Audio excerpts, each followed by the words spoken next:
You are listening to Fika with Vicky on United Public Radio, 107.7 and 105.3 from New Orleans.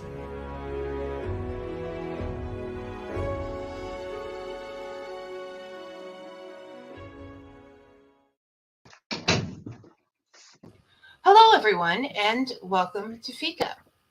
Our guest today is Brian Greiner. And I started early again. I didn't mean to. It was an accident. Brian has run away.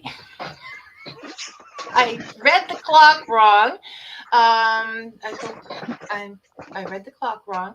So we're just going to sit here and wait until it is time to start the show, Brian. And we'll start it officially. At 1.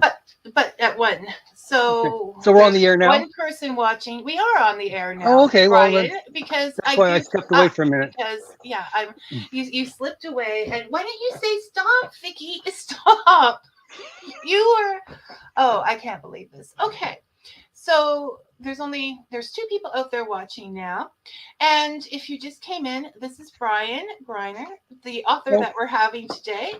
And I started accidentally early. It's a thing that happens. This is twice that it happened. And I just am not doing well. Okay, so Brian, I'm assuming that these are people that we know. Let's go to the comments and see.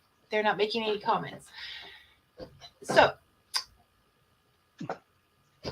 I don't even know. I don't want to start yet. Hey, Brian, watched anything good on television lately? Read any good books? Fixed a good kitchen sink? You fixed a good... Yes, Brian was telling me the tales of his kitchen sink fixing this morning, and I was telling him the tales of my washing machine sorrows, and that is what happens in the real life of people who do radio shows and podcasts and people who write books. They have plumbing problems. Life happens. To it. Life happens. Yep. So, oh my goodness. So we did the plumbing part, and we discussed Brian's wonderful decorating of his lair. It doesn't, there's been a few additions since I saw it last. Brian, do you want to tell us about what are the names of your creatures behind you? Well, the gargoyle is called Gar. He lives a full and exciting life. I'm quoting you as being a creative guy, and you called the gargoyle Gar? That's what he told me his name was. I can't be blamed for is what my characters call themselves. I've got Mini Me, my little clone. I see. Mini Me has gotten a lot of attention, and my wife hated that picture. That picture. I showed it to her, and she goes, "Oh God, didn't you send her a better picture?" I do, and I will disclose the better picture on your thank you post, because we have actually seen you at that point. For those who are listening to this on one of the podcast platforms, I apologize, but you're getting to hear a little bit that other people don't get to hear. So far we have covered plumbing problems, and we have covered Brian's decorating, which you can't see, but it's definitely a lair, and there are creatures behind him, and there are creatures in his mind, which we will find out about later. And this is one of our more congenial moments because he's being kind, because Vicky has gotten herself into a mess again. I'm always kind, Vicky. You know that. You're always kind. I wish somebody out there there's 2 people that are watching early, and they can comment early. We'll see it, and it'll give us something to, just say, it's okay, Vicky. We know that you do the best that you can do, and we're really really, really rooting for you to get through this. It is now 12:55, and I am 5 minutes early still. So, what do you want to talk about, Brian, before I introduce you? Um, Something that the other people don't get to hear, like oh, they don't get to hear. something for the early guys, the podcast people, Well, well, all of those people. one thing I've been thinking about more is how to keep notes. I was chatting with my vet about that actually when I took Eddie in for a shot on Tuesday, and which was interesting because I haven't actually talked to the vet for like 3 years because of COVID. This is the first time that we've been allowed, the owners have been allowed in with the animal. Oh, that's Up to kind of this, sad. yeah, yeah. So I had given a handful of my calendars out. I don't know if you want to talk about the calendars now, but I made up some calendars. It's with various pictures, like this, Yep, I was going to show. I was and going to I show mine. and I sent I did one not. to Vicky even before she had her podcast, so it wasn't a bribe. But one thing that I did It is might I have worked. added a little PR thing on the back cover showing all of my books.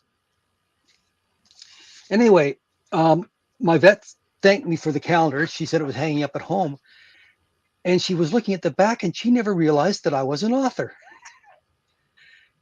And it turns out she is a great reader and will read just about anything. So may or may not buy some of my books. I think the lesson there is mention you're an author to everyone.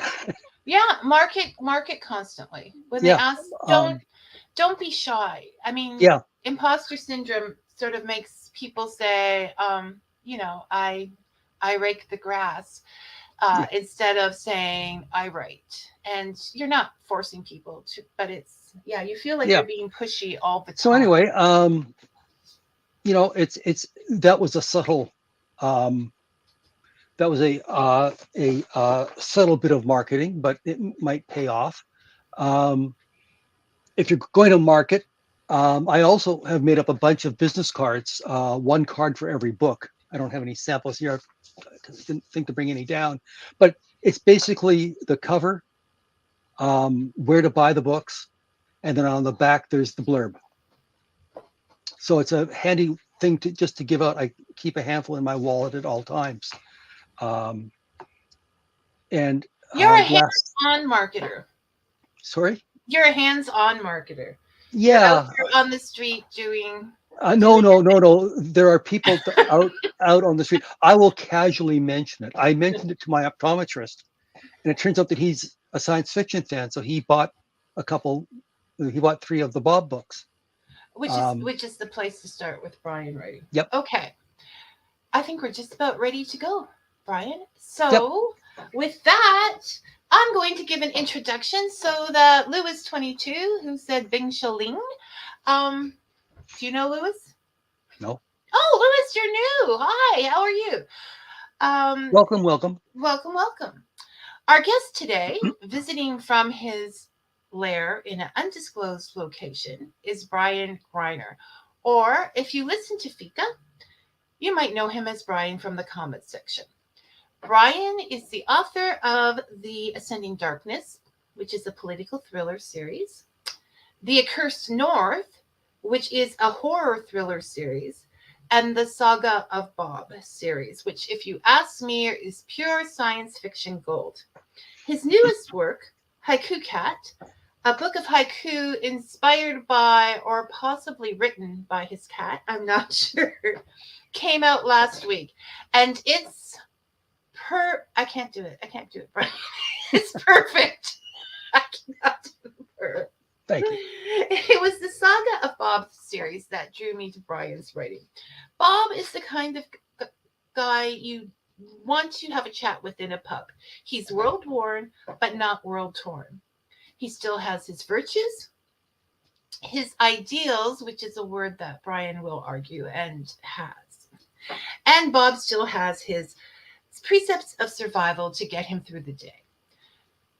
But I'm supposed to be introducing Brian, not Bob. So Brian is a puzzle. You never know where his mind and his creativity are going to take him, or even you. And his generosity in sharing both is legendary, though he may argue that too. Welcome to Fika, Brian. Thank you, Vicky. You're very kind. Oh, today, it won't last for long, Brian. You know this. No, true. But don't forget, there are witnesses this time. There are witnesses, because that would, that would stop us. Okay, there's always witnesses at Writers Group, and we still carry on the same way. So let's start at the beginning with your first series, Ascending Darkness. That was back in 2014. Mm-hmm.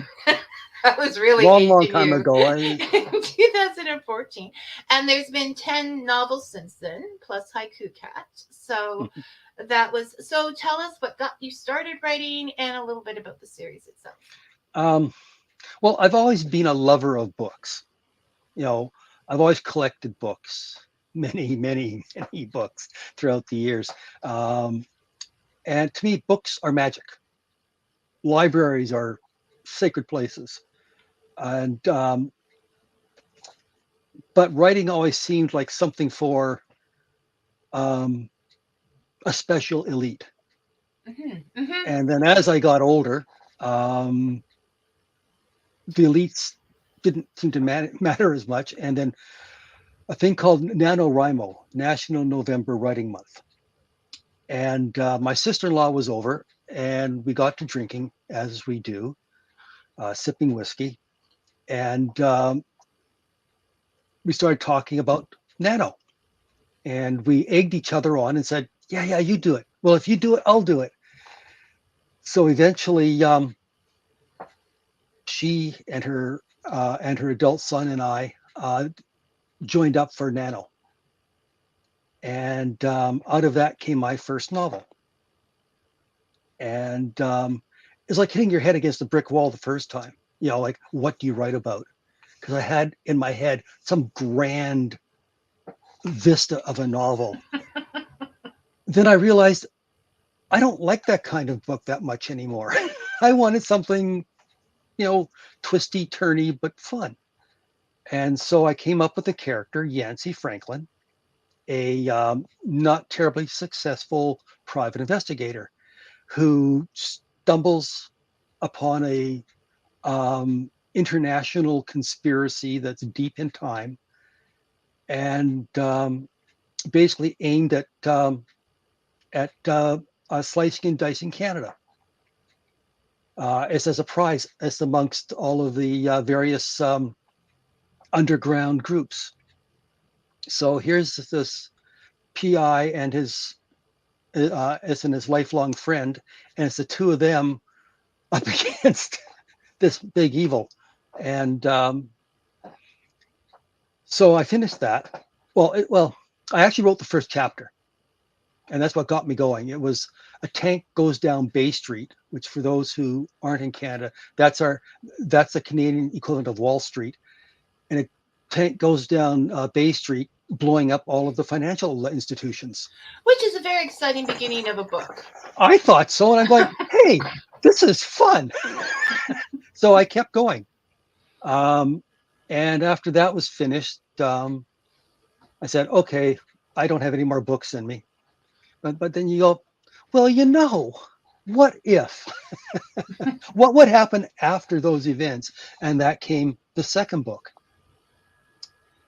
Then I took a pause from that, and then I decided to. Well, I was reading horror at the time. You know, as I was going back and rereading Lovecraft and those types of things, and werewolves, for whatever reason, were big that year. And I'm going, oh, werewolves are dumb. Werewolves are stupid. But you know, there's a way to make them real. That's not fair to werewolves. So that was born the Werewolves of Winter. What Forget if they were like a plague that sort of came and went? It's, how would society cope? So there were two books, and it's in that one, and that was getting pretty depressing as hell. No, Um, stop. Before you go on, because there's some notes I want to make on yeah, these books that you win. Um, Historical Niagara, which we also know as Dave, would like to know if you gave your gargoyles names. And we did discuss that earlier. yes, I call him. Well, he told me his name was Gar. Which disappointed me when I asked. Well, as he calls us mere humans squishies, it being a creature of stone is that he is. But gargoyles are nice and would not squish people because they are protective and not mean, despite what they may look like. That is the point of gargoyles, Brian.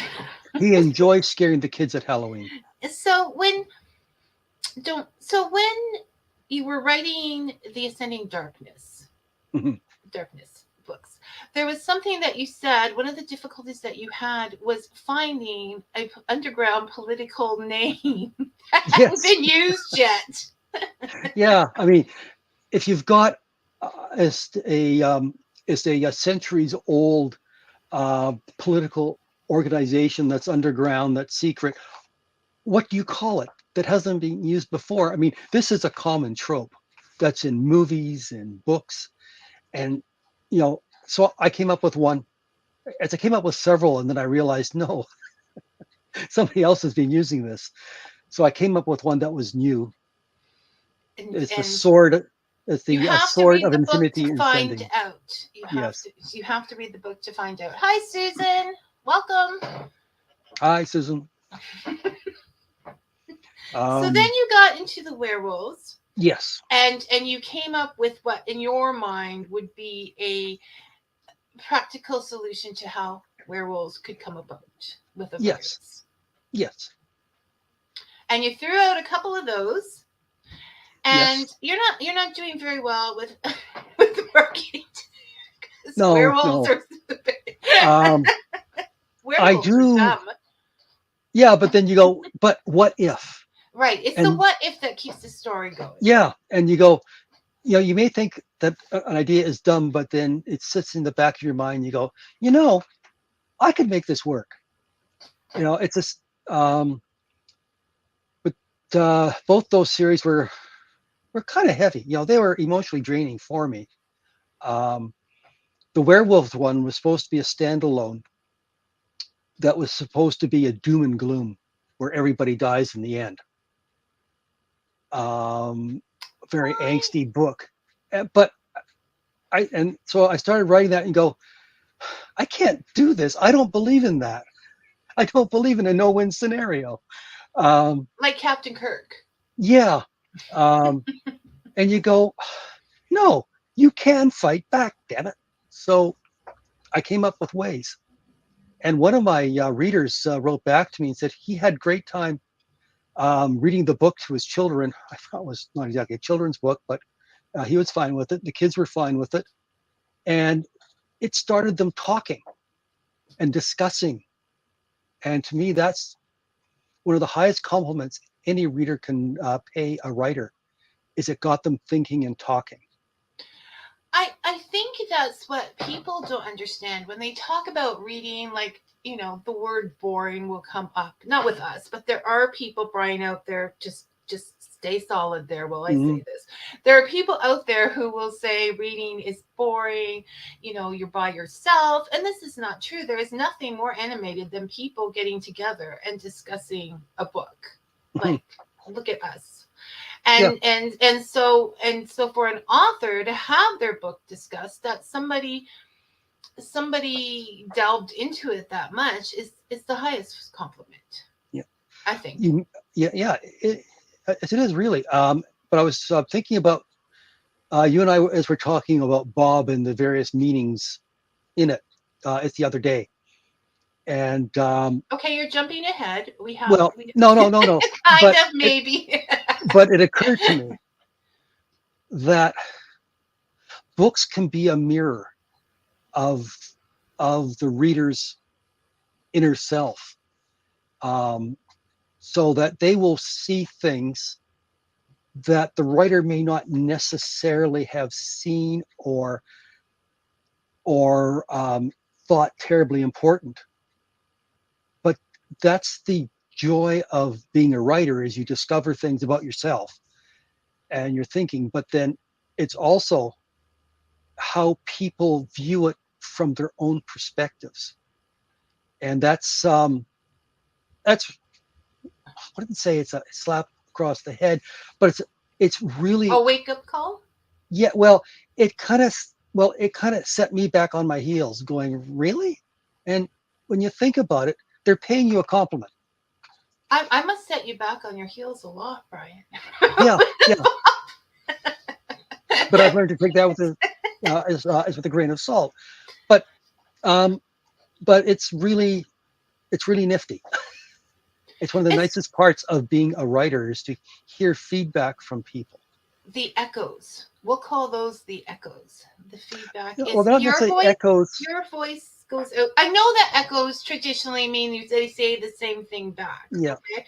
But we'll just pretend it doesn't. Just for this, Brian, give me this. Okay. And we'll say you spoke out into the world and the world sent you back an echo. But yeah. it was from their perspective. It is because Whispers in the darkness. whispers in the darkness. Okay, we'll be dramatic. The whispers in the darkness. But what if it's daytime?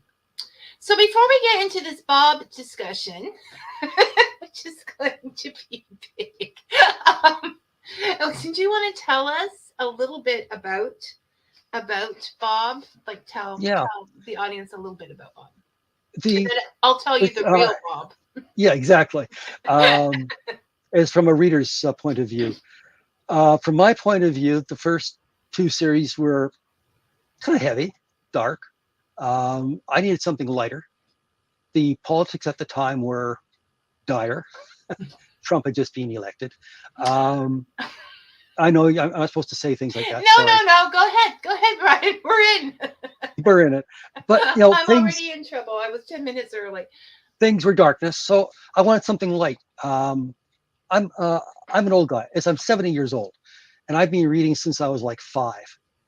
And I grew up with the old style science fiction, the adventures where the line between science fiction and fantasy didn't really exist. It was about the story, it was about the plot, and having fun.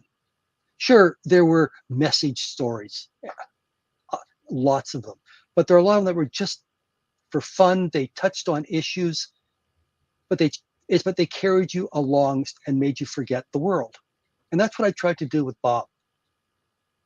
Whether I succeeded or not, well, I will leave that up to the readers. But it's been a lot of fun for me. It's forced me to think more deeply in terms of not just plot but meaning, voice and structure. Um, it it was the means by which I experimented with different writing tools and different writing processes, which, as every writer knows, that's a great way to procrastinate from the actual business of writing. But it's a lot of fun, and I tried to put that into Bob. Although bad things happen, as you said, Bob rises above, and he tries to bring everyone else above it as well. Yes. So he's not just in it for himself. You're trying to get all your words in before I get started, Brian. That's what you're trying to do. Don't listen to these people. Well, you've had a lot of time to perfect things with Bob, because Bob is up to book 5. Yes.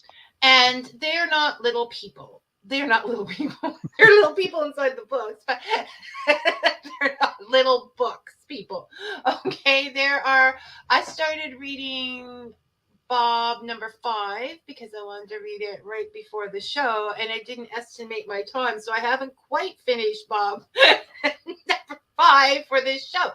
So I was looking up because I'm like, this is a lot of entertainment. One of the great things about indie writers is that their books tend to price their books lower, knowing that they're not published books and people are taking a chance on them.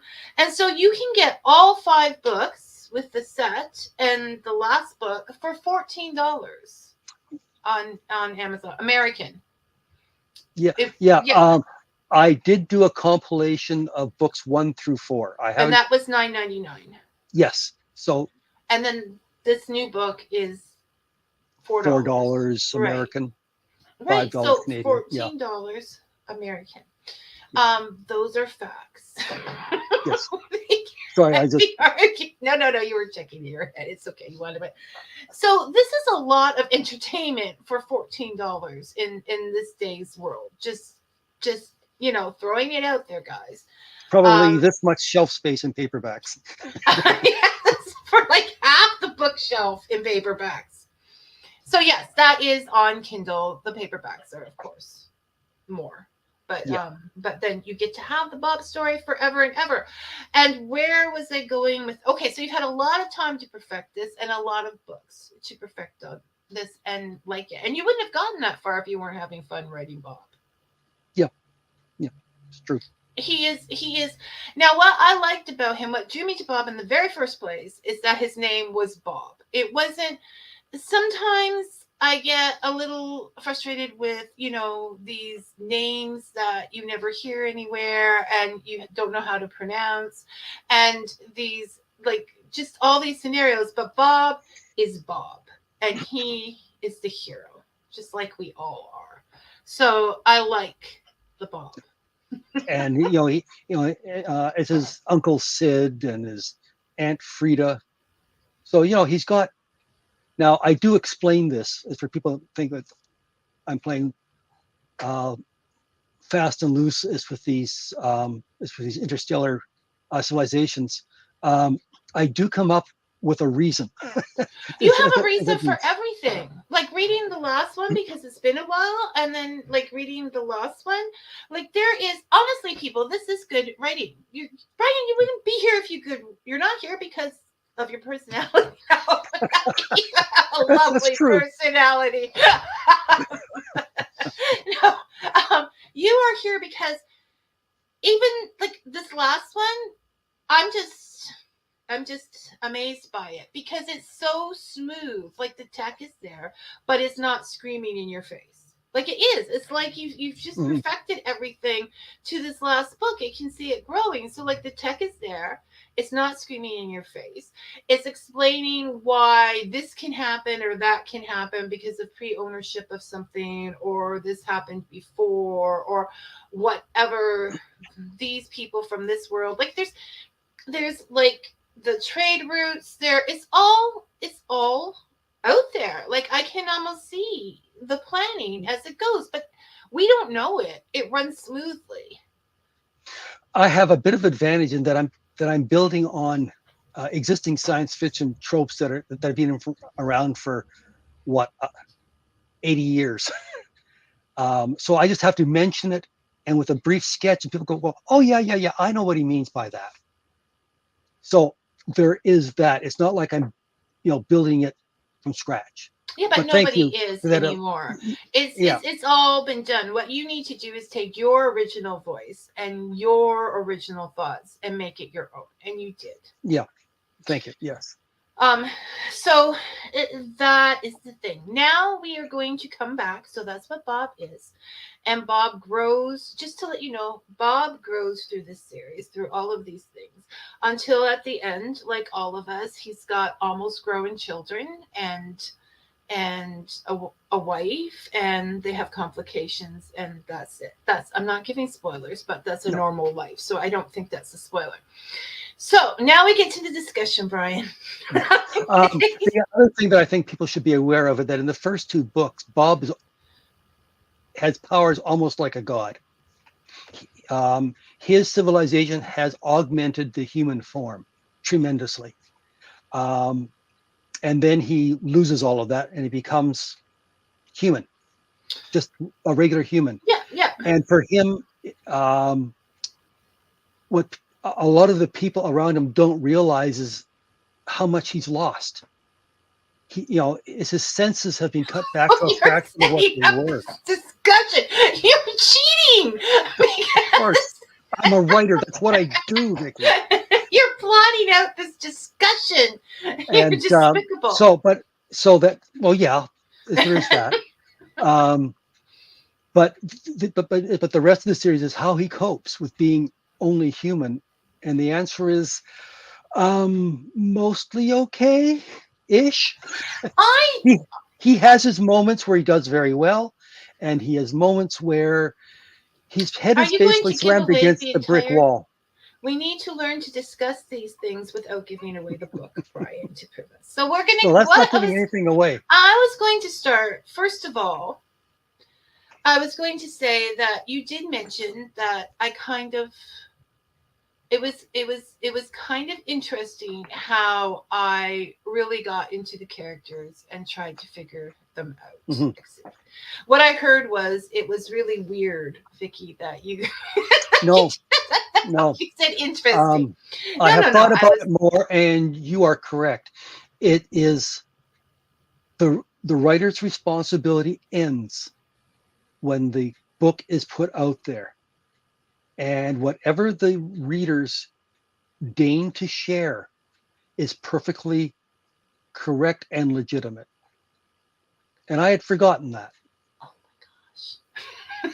Here it is in public, people. I Okay, will I'm apologize to Vicky. I'm speechless. I don't even know what to say. But I wasn't even going to go there. I was going to talk about, like, first of all, I want to know, if you're out there, you can go on Facebook on Fika with Vicky. You can comment underneath this on the YouTube channel or any of the platforms, I'm sure. How into your characters do you get? Like, is it just me, or does everybody, or at least one other person, get into their characters' motivations? I think it's motivations and understanding why they do what they do. But I looked up, we were discussing the moral of the story, which means the lesson the story teaches us about how to behave in the world, right? The moral of the story. I'm big on the moral of the story. I need to have growth. I need to know what this character is telling me, because I've always thought of books as templates. Not that we are godlike, or that well, most of us are bright, but we are godlike or any of these things, but that we have things in our lives that happen that could go with that. So I think that I get into Bob because I want to know his motivations for these things happening, and there's a lot of reflection in the real world to the Bob character and things that have happened, and you don't understand the moral until you understand the motivation. So I see it now that Brian has told you that he has lost a lot. I see it that he has gained a lot, and that having to live a different path from his family and what they're used to is made him a stronger person, a more compassionate person, and a more loving person. And he had, that dysfunctional family that, okay, say for example, all right, he and I've got an example here. He lost his power as a god. But what if someone was disinherited and they lost the power of their money? They would miss it, but they would go on to find, money is very powerful.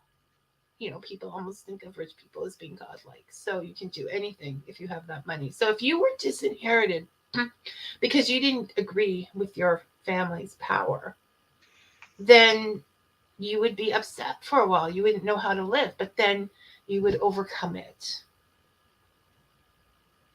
Okay. Brian, this was supposed to be the show. Apologizing to me right off the bat just knocked off like Well, all not really. of these No, things. I'm not saying that your views are correct. I'm just saying that they're valid. You said they were correct. I have it on tape. This is being recorded.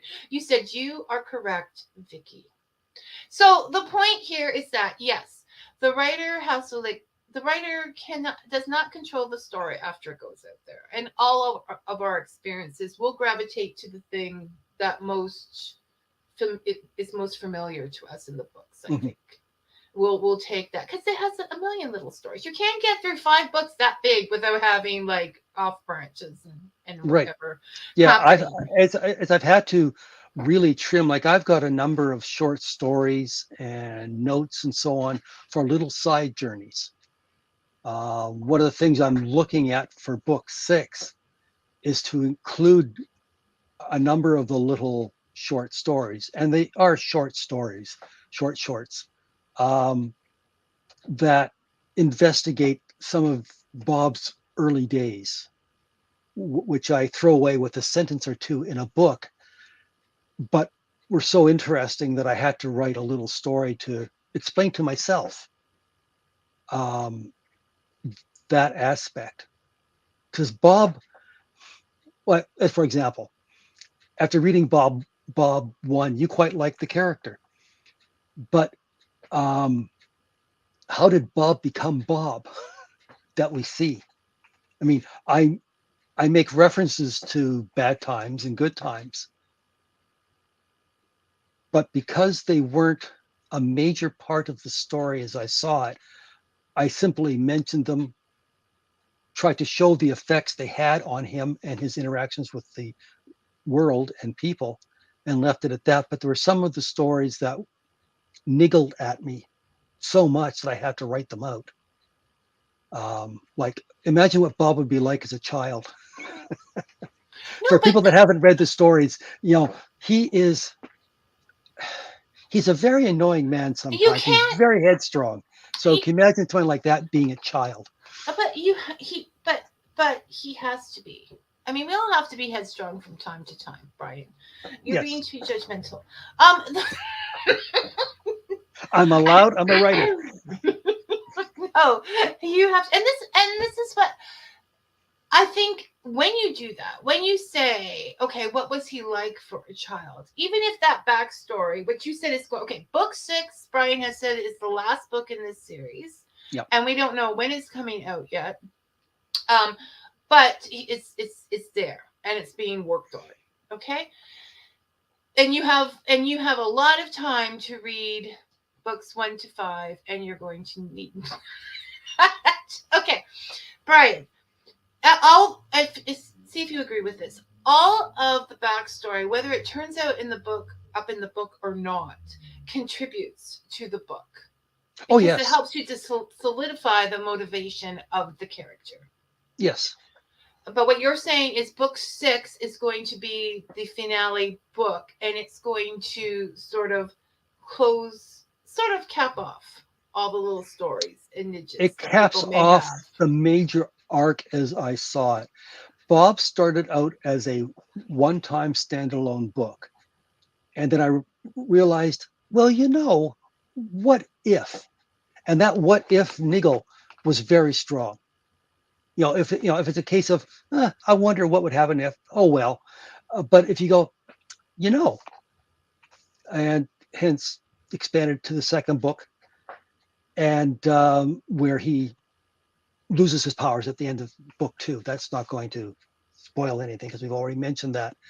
But I said, okay, well, what would someone like Bob, who's used to being almost a god, going anywhere he wants, doing anything he wants to do, answering to no one, how would someone like that handle being only human? More importantly, how would his enemies handle what they would now see as easy prey? Um, but Bob, being Bob, um, overcomes. One of my readers latched on to the Bob is a cripple among his kind theme, and that resonated with her as very strongly. And the idea of family resonated with you. So I think there's a lot of different resonance points, if you will, within the series. as in all of them. But book 4 ended with Bob being married with children. Yes, okay. And book 5 came out because I started thinking, what sort of parent would Bob be? Because don't forget, he's close to 1,000 years old. He's had a lot of training, a lot of experience, a lot of bad things happen in his life.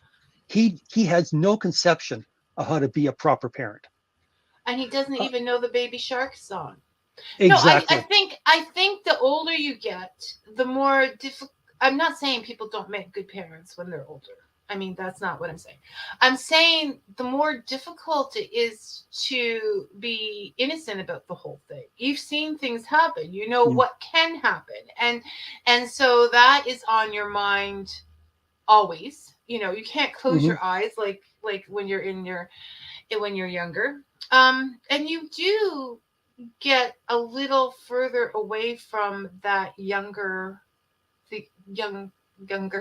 lifestyle. Mm. Not that Baby Shark. I guess Baby Shark is a lifestyle, but and I don't even know if Baby Shark is in anymore because I don't have little ones. But you get away from all of those things, so it can either be a joy and you return to that, or whatever. But we Mhm. won't discuss what Bob does because we want people to read the book. Honestly, I'm going Mm. to give you guys a class on how to discuss without giving too much information. Oh, I see that Susan has asked a question. Oh, you're waiting for me to read it. You Okay, could have well, read it. okay. Is will No, book no. 6 Now I'm be? putting it. Now I'm All reading it. right. Will book 6 be integral or an anthology? And you did not make that clear. No, it'll either be a great big honkin' novel, is like book 5 was, or a big novel and a handful of short stories. Okay. But it'll all be canon. But the short stories are short stories. You know, they're like 1,000 words, 1,500 words. Um, they will be canon. They will expand upon aspects of Bob's personality.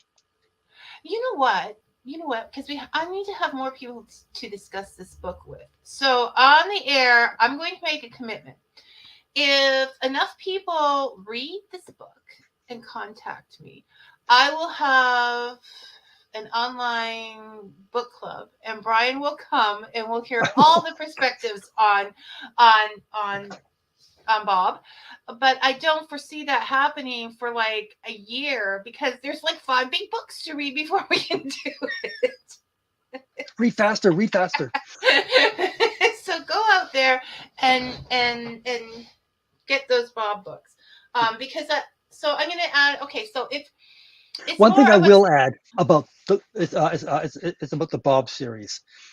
Um, in my formative years, many decades ago, there was a thing called the Ace Double, and that was put out by a company called Ace, and it was a pair of books.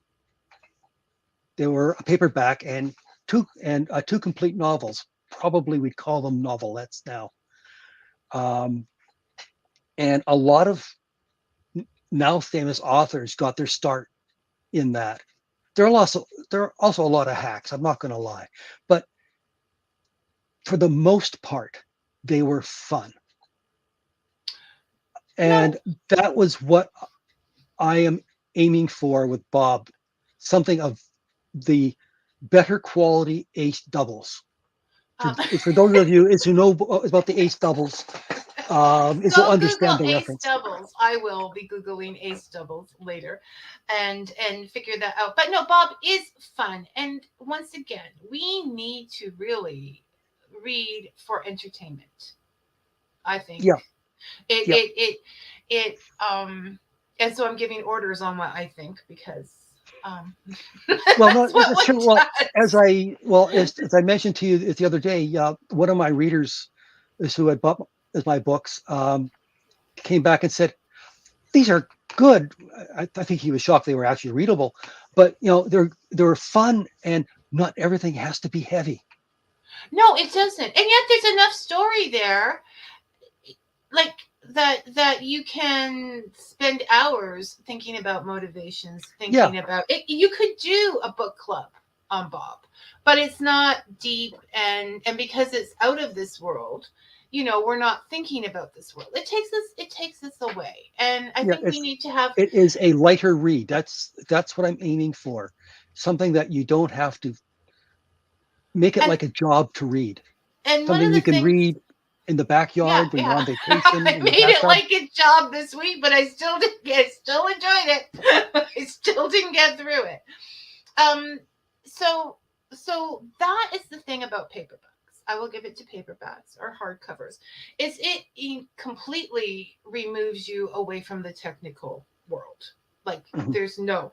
I used to read on because I didn't want too many devices, and I didn't want to create too many devices. My phone, right? Or you can read on your computer with the Kindle app. And I now have an actual Kindle book. But when you do that, there's still things popping up, or it's easy to check something, or the text goes off that you can leave for a later date. So it is nice to get the paperback to do that. Yep. I'm always in a hurry, and I'm getting books from all over, so I tend to go with Kindle or whatever to do that. So I have the nice thing about an e-reader that I'm appreciating more now that I'm old is word size. You can change the font size. So if you're having a bad eye day, then you make it big. Yeah, if your eyes are okay that day, then you can shrink them down. Thanks for mentioning that, because that's why I moved from the phone to the Kindle, because it was getting too hard to read, and I found that I wasn't reading. I was avoiding it, and I couldn't figure out why. And so, yes, the ability to make the font bigger is a big thing, as well as I had a writer on once whose wrists are bothering her, like with arthritis. So if the book is too big, it's too heavy for her to even hold onto. Whereas when you make the font big, you can just take this baby and put it on the desk or table or something. Here's my Kobo, so it's got a picture of the Haiku Cat on it. Which we have to get to. Yes, but you can hold it in one hand. There are a number of them. I just happen to have a Kobo. Yeah, no, we just happen to have whatever. It's not like anyone's paying us for endorsements, but they could if they wanted to. Yes. I could switch to Kobo. Brian can switch to Kindle. If the bucks are good enough, we'll do it. Okay, so let's move on to Haiku Cat. So Brian, because I don't even know where Brian. What is a haiku? There's the beautiful Eddie on the cover of Haiku Cat. Haiku is a Japanese poetry form where the syllable count, you have 3 lines. The first line is 5 syllables. Second line is 7. Third line is 5 syllables. Traditionally, the object is to be a philosophical insight into something or other. I started doing haikus a few years ago just for fun, and I found that I really liked it. So I would scroll these down, tweet them out. Like every cat owner, I take a zillion pictures of my cats, and I would attach a haiku to it. And the pictures, not the cats, people. Yeah. Although there were times I would have gladly sent out the cats. That's also something that every cat owner can understand. But especially when the vet bills come due. So yeah, it's just one of those things. You and I were talking about this the other day, and it's the forcing you to think in a specific rhythm and cadence. It's a discipline, which is really nice for a writer. It's like a tool to get your mind warmed up, like you might shake out your hands as part of starting. But this shakes out the mind. It forces you to think clearly and crisply. You have to crispen up your language. And sometimes that's not enough. So you have to play with words and play with ideas in different ways that you wouldn't. And that's the joy of the haiku, I think. Um, but it's also interesting. I'm not entirely sure where they all come from. I'll say, okay, here's a picture of a cat, and you go, what's he trying to tell me? Sometimes it's really screamingly obvious, but other times, if you're feeling particularly fluffy, you say, well, what if, what would the cat be sneering at you about this time? Is the food bowl empty when you can see like it's a half a square centimeter is of the bowl at the bottom, the rest covered by food, which I do go into in the book. Or sunbeams, just a look of pure bliss on their face when they're stretched out in a sunbeam, what's going through their furry little alien minds. And yeah, so anyway, that was it. And I've been broadcasting these out, showing them to my writer friends like Vicky and Janice, who's on last week, and Susan, and Judith. And not Judith, Janice came up with the idea. Say, Brian, you really should put all these into a book. And Vicky, bless your heart, decided that would be a good thing. And when Vicky decides something is a good thing, she will hammer away at you until it gets done. Okay, how can you beat the name Haiku Cat? Like, that is the marketing. That is just no. Vicky will encourage you until you do what's best for you, Brian. Because Which is what Vicky wants. Yes. So anyway, thank you to Janice and Vicky for the encouragement and the nagging. So I sat down and I went through them all, and I went through all the pictures, through hundreds of pictures, and that was a lot of fun. A few smiles, a few tears, because I've known some cats through the years, and Eddie's the only one that's left of them. So which is why the dedication in the book kind of means something to me. It's to all my feline friends, some are gone, but none are forgotten. So this is the book that totally describes a bittersweet story. It is no, but I mean, for so much you, bittersweet. The writing of the not bitter, okay, sad and sweet. Yeah, if the writing of it had moments of joy and moments of I had to brush away a tear, but that's the life of a writer. We suffer for our audience. If it doesn't make you cry, it's not worth writing. Yeah. Now somebody look that up, because I know somebody great said it, not me. Yeah. But I'll be darned No if I can tears on the remember page, no tears on the reader. That's true. Now I want to point out, since this haiku frenzy has started in the world, like, people, you have to make Vicky's nagging worthwhile. So go get this book. So since the frenzy has started, that we have started, I've been playing with haiku, because you can't help but doing it, because it's almost addictive. Okay, I'm telling you, you make up one haiku, you're sitting there the rest of the day making those syllables fit into 17. 5, 7, 5. And I found it quite grounding. It would take whatever big feeling you might be having because the washing machine broke down or whatever. And then you started the show 10 minutes early. I got to write that haiku. And it broke it down. So by the time you figured out all those syllables and things, you weren't so upset anymore, because you had to take the time. So I think other people should give me a break from the nagging. Brian still has a stack of haikus out there. So I think his next book should be grounding with haiku. I'm already nagging that one. But plus get Bob Series. Can Brian read one of his books? One of your haikus? Or bribe? Dave wants me to read a book, or to read a book. Why do you see Dave's comment and I don't? I don't know. I don't see Dave's comment. Well, okay. Here's one here. There's a picture of Eddie in his tree. The associated haiku: furry cat, like a cloud, floats above mere mortal staff, aloof and perfect. And there you go. Here's one that I must share.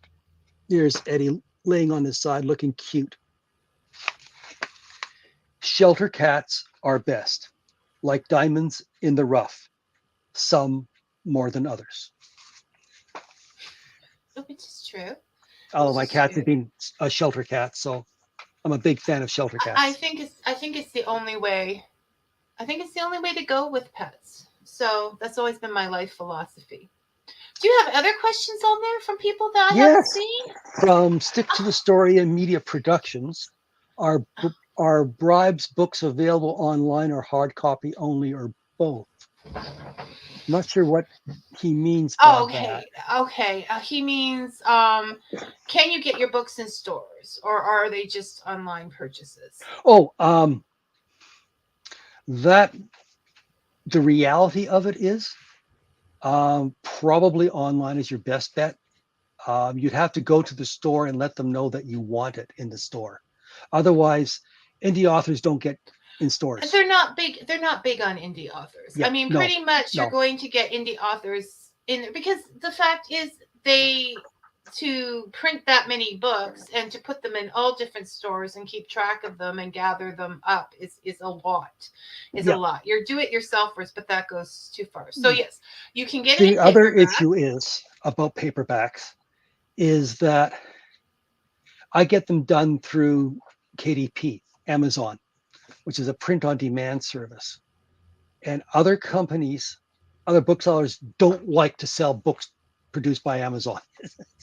Yeah, it's amazing how many different places have like jealousies like that. Yeah, but well, it's not just that, you, but you the can do it. purchaser, Brian, Yeah, sorry, the purchaser themselves can get us a paperback on Amazon, Kobo, Barnes and Nobles, all of them. You're on all of them, right? Yeah. So if you go to any of them, you will find, just put in Brian Greiner, Haiku Cat, or whatever, and you will find them there. Because Brian, we have 10 minutes left. 12. Yes. Okay. So when we talk, I don't even know what we can talk about in 10 minutes, but you just go off on the fact that I'm supposed to be keeping my hands still, so here we go. You go on that indie authors are the do-it-yourselfers of writing. Mm-hmm. There are a million things that have to be done to get that book up online, to get that book to the distributors, to get that book after the writing. It doesn't stop with the writing. So I know that you actually went, when I talk about you don't know where his brain's going to go, Brian actually narrated a book for Bob One. Bob One, he Ancestors narrated himself as an audiobook, and you can also get that as well. But there are steps there that people don't even understand. Oh yeah, I'm a guy that likes to tinker, so to find something new that I haven't tinkered with is fun. You know, the first indication that this is going to go badly wrong is I think to myself, how hard can it be? And that's like, those are the fatal words, are they? They are the fatal. I should know better, but I'm only a man. And I'm used to running straight into brick walls, and I do that, and it's fun. But it's a very nerdy process, but it's rewarding in many ways, and you can get totally sick of your book, and it's in all new ways. It's by the end of the process.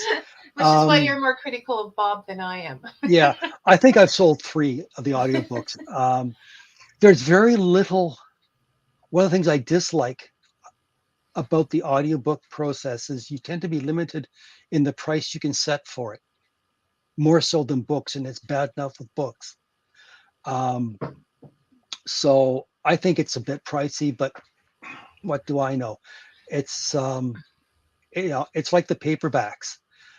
I said it whatever form people buy my books, I get the same royalty. It's within a few pennies. I don't ask for much, but I ask for some. No, all the indie authors I know are very generous with their prices to customers, and so, but they don't have control over No, that, and they don't, and they do. The thing is with indie writing, and we'll get into this more with different people later on, and I'm going to have Brian back because he is the king of the do-it-yourselfers when it comes to writing, and uh, it's we're running out. But I know there's 9 minutes left, but that's not very much when you're talking to Brian. no. So, oh no, he came over Uh, to the other one. is that a head in the jar behind Brian? No, that is my evil clone inside a helmet that I made. But he does have some of his heads in. You've put them in Yes. baubles and models. What I did for a Christmas gift is I took that same image, made it small, and put it inside a transparent globe, and I sent it to some former coworkers, So that so they that actually. so that they could always have me with them. Okay. So Now, as far as do-it-yourselfers, one of the things about the audiobook is to see what the process was. Well, you can joke about how hard can it be, but until you've done it, you don't know the process. So you don't know what questions to ask. So if you ever go out to have to it done by contract someone them. else, Yeah. yeah, at least you are speaking from some knowledge and experience about what it is. Like with editing, I'm a big fan of edit yourself, learn how to do it. It's hard. It really is. And that's why there are professional editors. But if, as an author, you can tweak it pretty well, that means your editor is going to have an easier time of it. And that means they're going to charge you less money. But you'll also know what type of editor you need and what each type of editor should be bringing to your book. And it's your Well, book in the yeah. end. No. Yes, sir. Not gonna touch that. Okay, so this is the point. Creating a book as an indie author is like building a house. So you have to decide what jobs you want to do and what ones you want to contract out. Mhm. And when you've tried to do them yourself, you're more understanding of why the prices are the way they are, making it easier for you to work with one of those contractors, whether it is a uh, cover artist or an editor or an audio reader or any of the above. But the point is that most indie authors are retired, are just people writing a book. So they don't always have that money themselves. The same as with plumbing. I mean, this morning you went out and fixed the kitchen sink, literally. Yeah. So so uh this is the thing with being an indie author is there's a lot of choices to make along the way, and we're talking about formatting to get the book Yep. online. But it's part of the magic of books for me, Yeah, is that no producing a book, producing a finished book, you've got to write, you've got to edit, you've got to format. look at fonts, you have to look at ebook versus paperback, and there's different ways that each are done. Um, within ebook, there are two different formats, EPUB 2 and EPUB 3, as I found out when I did Haiku Cat. um, and there are some issues which aren't easily fixed, but I figured out how to do it, so I can do it now. So it's for someone like me, it's fun. Yeah, it depends on the person, but most importantly, I think we're not looking here. Most authors are not looking to be the next great, writer. Mm, They are writing, but what it does, also learning all of these things, and that as an older person, is it keeps your brain going, as it keeps it younger, it keeps it up to date with the tech. All of those things happen when you're writing. Yes, and it helps to keep your vocabulary of curse words current and fluent. You only need one or two, Brian. You only need one or two. The heavy hitters, then you're okay. Um, yes, we've had those discussions too. But no, it does. It's what if Brian? Would you ever? You would stop writing when you're ready to stop writing, but not before. Oh heavens, yes. I have no the the only thing keeping me going are the voices inside my head. The ones in the bottle. That's why Yeah. you have to put your head in the bottle to drown them Yeah. out from time. Well, the other thing is what I had is in the bottle is it came up with a user manual that I sent along is with the gifts. And I said that part of the thing was to create a psychic link between the BRIAN, which was the head in the bottle, and the original Brian is for people to send the original Brian whiskey is to help keep the psychic link going. That's one way of doing it. I haven't heard of that way Yeah. of doing it before, but that's definitely a way of doing it. Okay, Brian. This has been fun. Well, we still have 2 minutes. We still have 2 minutes, and I have to do my ending. But this 2 minutes is so hard because we can't introduce a new conversation. Our Brian in the bottle has come down to sharing whiskey for psychic connections. So I'm not sure there's much more we can do with that. Uh, I did. Okay. You know what? I did. Stay active, stay curious, and write. Even if you've never written before, I encourage everyone to try it. Well, it gets a lot out there, and then it's not stuck inside you. So then that can Yeah. open up your mind for new things. And like we said, writing haikus is grounding. Any kind of Mhm. writing is grounding, and it brings the problems of the day to a shore. It gives you a place to go, something you can say to people when they're annoying you with plans you don't want to attend. I'm sorry, I have to write. Mhm. Right? I have to get Bob out there. The readers are bugging me. Vicky is nagging me. Janice is nagging me. Everybody's nagging. Be careful what you ask for. So, you want book sales? We'll give you book sales. I now want to see Haiku Cat on t-shirts, mugs, and many other things. Like, I was thinking like ramen noodles, and each one could have a little different haiku on it, like the different flavors, like the celestial teas. I actually have put pictures of cats onto mugs. So, and you have a lot of pictures of cats because you've had a lot of cats. Yeah. So next time we talk, we're going to get into public domain. We're going to stay more focused, Brian. And you're not going to throw off my arguments by telling me I'm correct before the show even starts. And we will start on time. I That was a very apologize Bob for that. tactic. It's very Bob tactic. Yes, but somehow I like him. So I'm gonna say thank you, Brian. I'm gonna see you in a couple minutes at Writers Group anyway. Yep. So I won't really say goodbye, but thank you for coming, and we'll have to do this again. It was Yes. Yeah, it was fun. fun. Okay, take care. Bye, everyone. Okay, next week, Brian is always fun. Next week, our guest is going to be Mark Ryan. Mark is a actor, author, singer, and action director. He's been Mr. Gates on the Stars Black Sails, which I love because it's pirates. Nazir on the Robin of Sherwood series. It was a British series. And the voice of more than just one Transformer. His biography, Hold Fast, a Hollywood pirate tale, is more fantastical than fiction, and his Wildwood Tarot is my go-to deck and has been for a while. So I'm definitely looking forward to next week, and I hope you are too, and there won't be any mishaps like this week. But till then,